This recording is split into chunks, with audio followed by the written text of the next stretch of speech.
Hello friends, I'm Rishayan. One of the people that watch my videos recently asked me a question to answer, so I'm going to answer it with this video.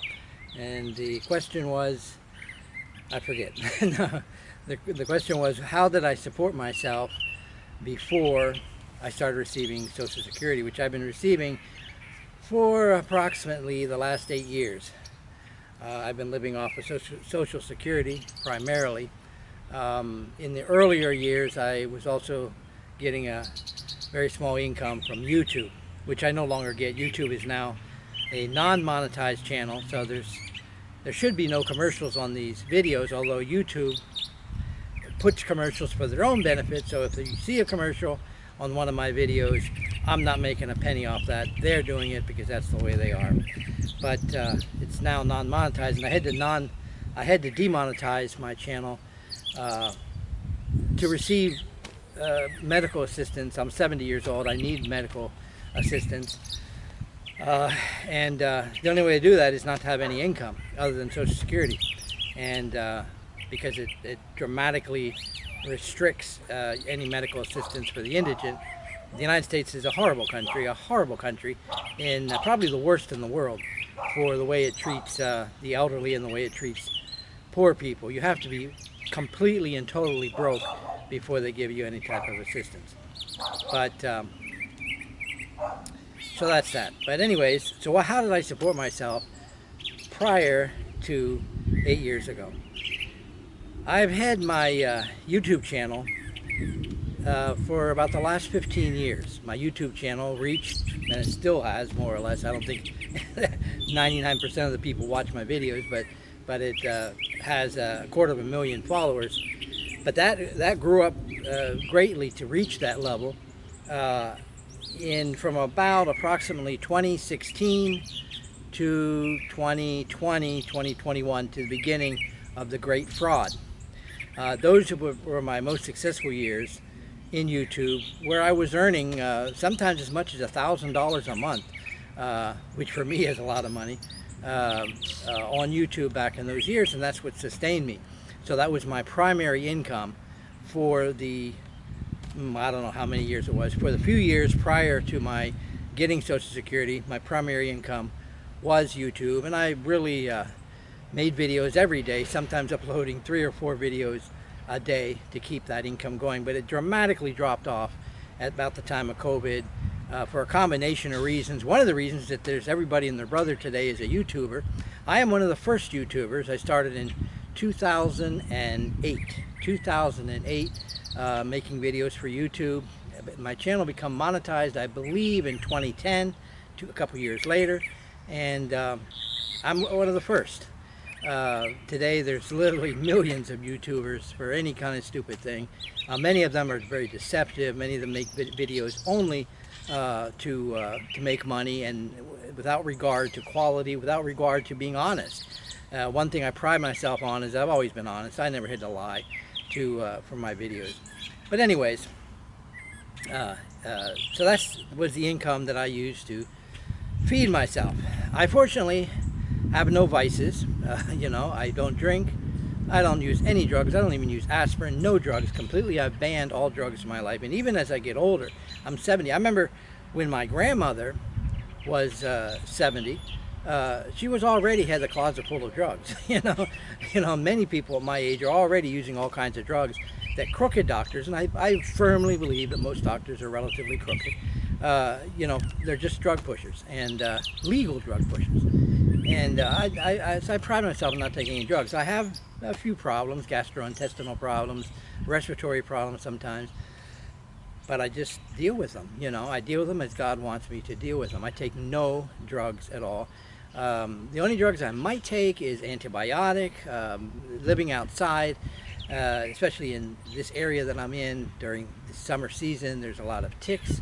It is inevitable I would be getting bit multiple times by ticks, and they carry a very bad disease, Lyme disease, which you have to use an antibiotic if you get Lyme disease. Otherwise you get an arthritis type pain which lasts the rest of your life. I still have pains from 2 times in my life that I got Lyme disease, but I was able to take the medicine. The medicine now is extremely expensive in this crooked, criminal, corrupt nation. It's like when the first time I got medicine for Lyme disease, it was like 25 bucks. Today it's 125 bucks. And I just recently checked how much does the medicine cost, and that's what it costs. But you know, so to get the medical assistance from the state that I need to be able to pay for an emergency, or if I get Lyme disease again or any type of infection, you know, I can't have any income, so I had to drop all my income. But so I don't use any drugs or alcohol or vices that are expensive. You know, no vices, and I'm not saying that to be arrogant. I'm saying that because it's the truth, and hopefully young people will take heed and think, which they don't do. 99% of them don't do, but they'll suffer the consequences for that. To avoid using alcohol. I mean, sure, you can drink once in a while, but to become an addict to alcohol, to get drunk every so often, or to use any type of drug is nothing less than very foolish. And aside from the damage you're doing to your body, it's a cost. You know, it's throwing money away. So the only thing I had to buy all my life was food. You know, food really, and housing. Well, I live outside. You know, so I've had very little in the way of housing costs, and so you know, that's how I can live on a small amount of money, and I've always lived on a small amount of money, and I'm used to it. Prior then to 2008, I don't know for how many years, but approximately, I stopped working for the rich man, working for, well, I can't explain any simpler than that, for the rich man, for any company, for any business, which are all owned by the rich. There are no poor people that own businesses in the United States.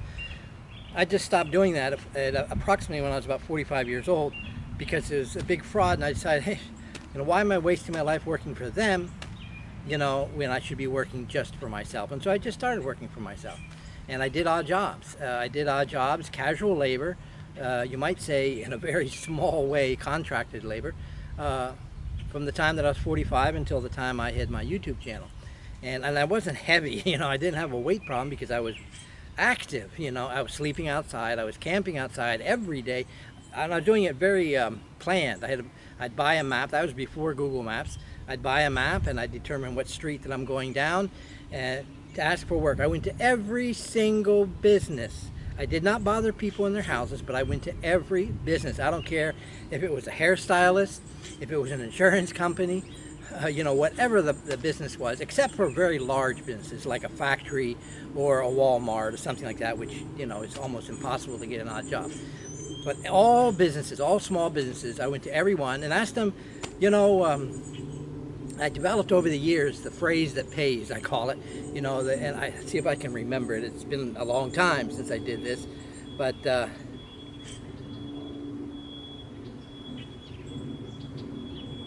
I would say something along the line, excuse me, sir, do you have any work that I can do to earn me 25 cents or $1, like washing the walls? I'd look around and see what they needed done.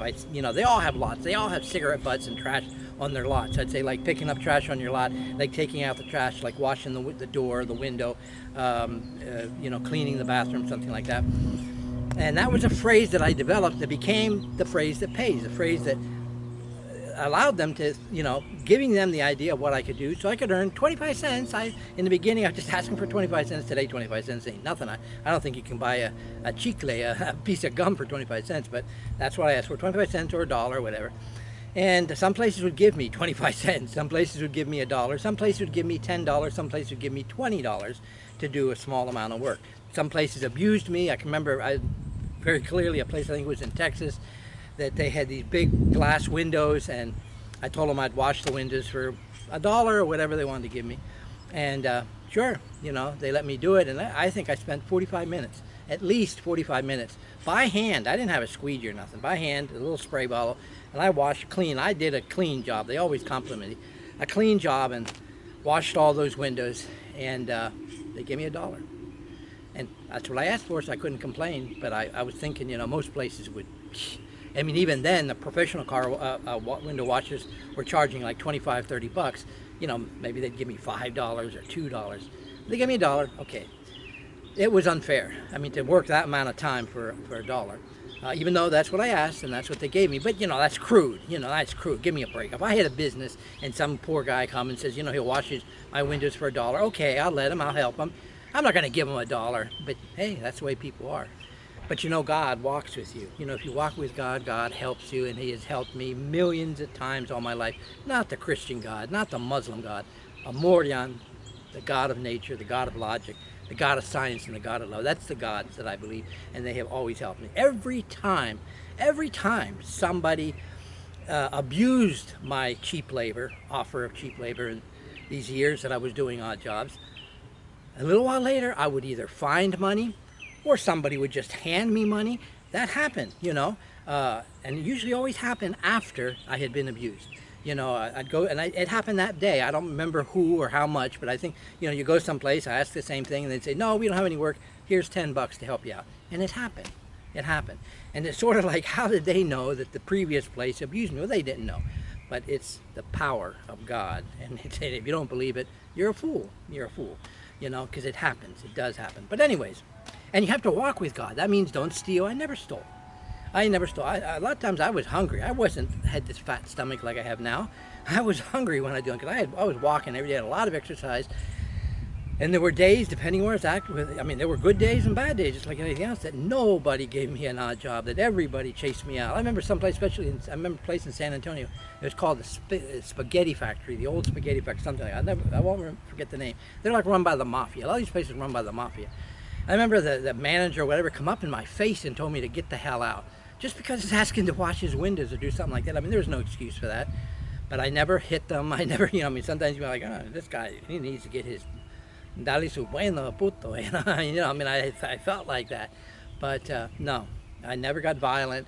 I never insulted them to their face. You know, I accepted their abuse. I never stole. I'd be in places where, you know, there's plenty of food around. You can easily take something, or they gave me a job cleaning the shelves or something, and no.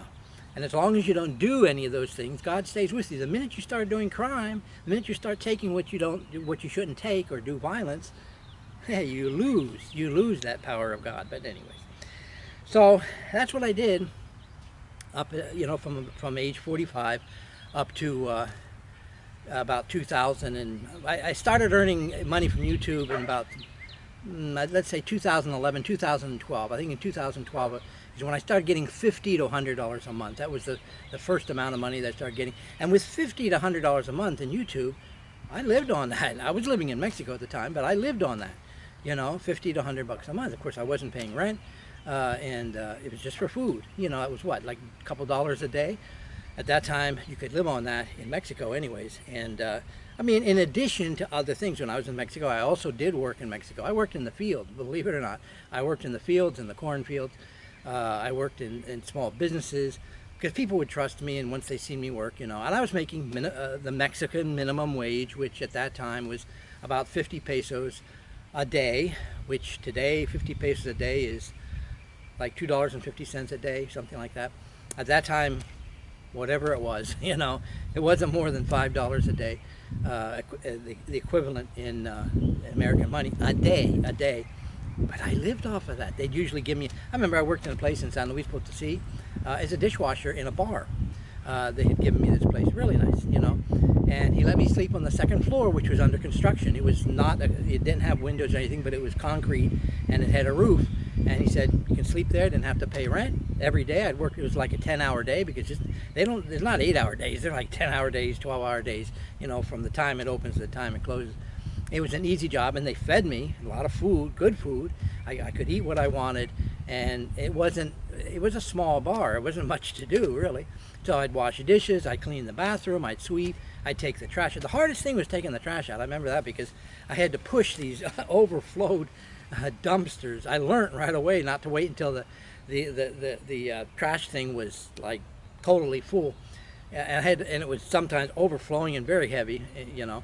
And I had to push it like 3 blocks. I mean, literally 3 blocks in the city to go to like a public dumpsters, I guess what you'd call it, you know. And it was 3 blocks away, and that was sort of hard, a little embarrassing, but that was my job. I had to do it. And then the problem was trying to lift up the trash to throw the trash in the dumpster, and I couldn't do it. So sometimes people are really nice in Mexico. Somebody seen me struggling, they would come and help me, something they'd never do in the US, but they did do there. Or I with my hands, and I don't even think I had gloves at the time, I started taking the trash out, by hand, and throwing it in the dumpster until I got it to a level that that it wasn't so heavy that I could pick it up and dump the rest out. That was the ugliest part of the job of dishwashing. Everything else was cool. The people were really nice. Everything was cool. And but anyways, so working in Mexico, in addition to the odd jobs that I'd do, I'd work in the U.S. for 5-6 months. I'd come and either sleep outside or stay with my parents at that time and do work in the area where they lived, and then go back to Mexico and stay 6 months in Mexico. And that's how I lived in the years prior to YouTube. And hey, I survived. That's why I feel zero sympathy for any bum today. I mean, a working age bum. If they're old like me, well, that's a different story, or they're real young. But a certainly able-bodied working age bum that comes up and says, "Oh, can you help me out with $1?" Yeah, I can help you out with this, because they can figure out a way to do it. I figured out how to do it. It was maybe illegal. Yes, it's illegal to sleep in the woods. Yes, it's illegal. It's illegal to ask for odd jobs. Many businesses told me that, and it was then, and it's even worse now.